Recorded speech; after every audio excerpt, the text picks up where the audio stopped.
you said 5 to 6 weeks, and now and how long does that take you, Brandon? I mean, you're putting it on the thyroid. I mean, obviously you can speak why you're doing that, then the carotids, the aorta, and transcranial. Then I would have thought, okay, obviously the vagus nerve, maybe that's going to catch it in the front, or maybe the cervical Yes. spine. Take us through how long Yes. that takes you, and then just your thinking, your clinical reasoning behind that. No problem. So I have three different access points for blood illumination in the brain. Two main ones, and then the third one that we use sometimes. So the carotid arteries are great access. And let me just describe first what I mean by blood illumination. So when you use high quality coherent light, right? So this is different than LED. Can you still get blood illumination in what I call biological down conversion from LED? Yes, you can. It's just not as precise. It's not as powerful. But when I use this right over my carotid with red or infrared light, and honestly with green and violet works phenomenally, and I can discuss why.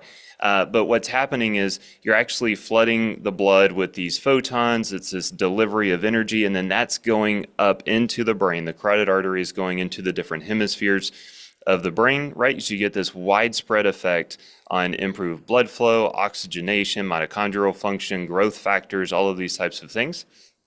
And then my next access point is the vertebral artery. And where I access that is behind the ear, right? So really just right off the TVP of the C1 vertebrae, right? This is also called a retrosig access point in neurosurgery, but I'll use a laser there to impact the vertebral artery, which then goes straight up the brainstem, right? So now I'm improving perfusion and all those different metrics in the brainstem. Sometimes I'll actually go in, find the temporal artery, and be a little more direct over the temporal artery there as well. Yes, you can go with straight transcranial through the skull, absolutely. So any kind of brain region that we're trying to impact, whether it's prefrontal cortex, frontal lobe, temporal, parietal, occipital, whatever we want to do there. Yes, absolutely. But as a step one for general brain health, I go with blood illumination. You can have a widespread effect. You can influence, all the different brain regions very effectively. We've seen that time and time again clinically. So I'm going to hit the carotids 5 minutes each. I'm going to hit the vertebrals 5 minutes each. I will sometimes get the midline cerebellum because I believe cerebellar function is so vital to so many different things.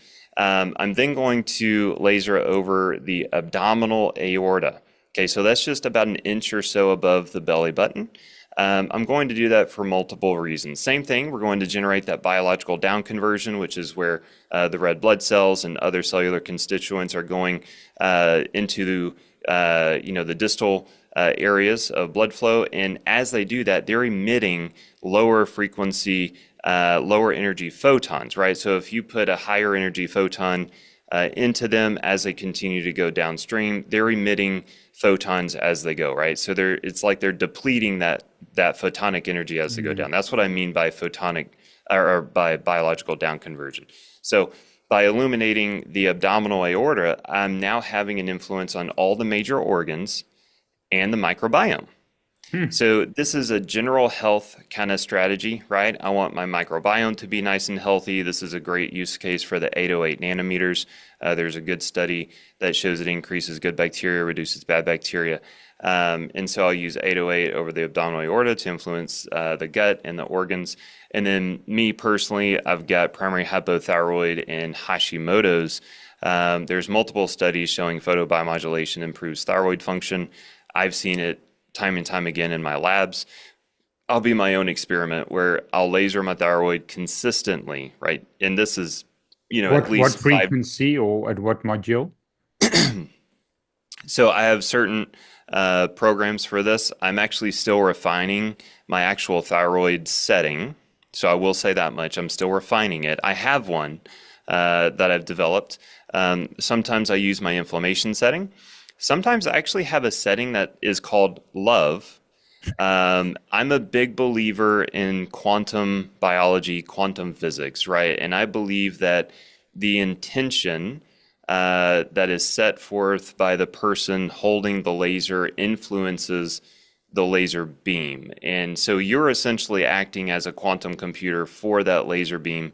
And so if I have a setting that's called love, which does have frequencies that correlate with love, right? And it's not just 528. I have multiple frequencies in that setting. Then that sets the intention for use, right? Now, I have actually seen that setting be very, very effective in the regenerative medicine procedures that we do.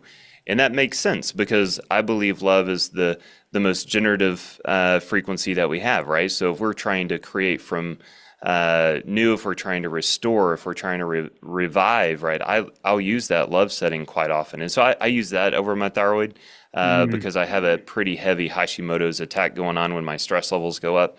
But duration of use, usually about 5 minutes.